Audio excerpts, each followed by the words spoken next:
Здравейте, вие сте с първата емисия на Евронюз България в 15:30 с мен Марина Матева. Здравейте, ето начало акцентите от деня сега.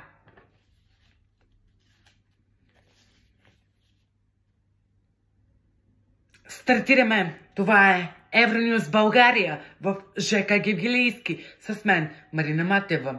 Тук сме много хора. Ще говорим, ще учим, ще пишем, ще четем, даже ще мислим. Това е новата телевизия. Ние сме в първо пространство. Създадохме си YouTube канал, а сега още нямаме и Facebook страница, където може да ни следите и да гледате на живо извредни новини и всичко най-четливо. Точно ясно, точно конкретно, точно и бързо. Ние сме Евронюз България. Навсякъде сме. Вижте как стартираме.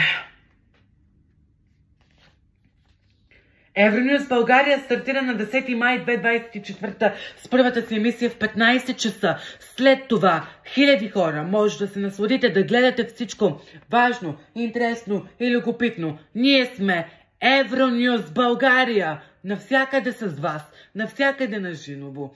Евронюз България вече с нова конкурентно студио. Вече сме и в Гевгелийски на улица Сава Михайлов, номер 8.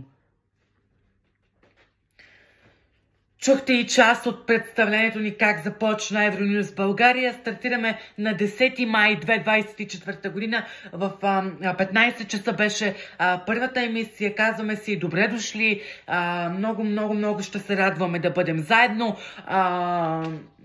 И така, сега е времето и да започнем с политическите теми. Политикът Стаман Стаматов ще бъде разрешен за 11 часа и 15 минути.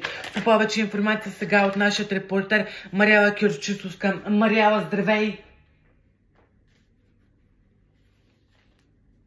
Благодаря ти, успехи на нас и на нашите зрители. Благодаря ви. И само още един път да кажем към днешният празник и стартирането на Евронюз България. Да знаете, че в YouTube ще качваме малко по-малко, а във Facebook повече, така че може да ни гледате, разбира се, на сайтът на Евронюз България и в Facebook евронюзбългария.bg. Сигнал за аварийна бомба в столичното 119-то училище Академик Михаил Арнудов. Екипът ни пътува натам. Ще бъдем и в следващите ни емисии.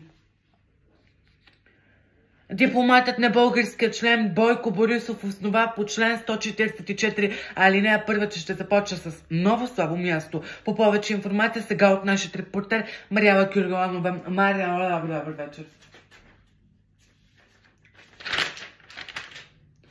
Благодаря ти, Мариела Маронова. Мариела, благодаря ти. Така се разделяме. Още новини може да намерите на нашия сайт Евронюз България. Хубав следобед.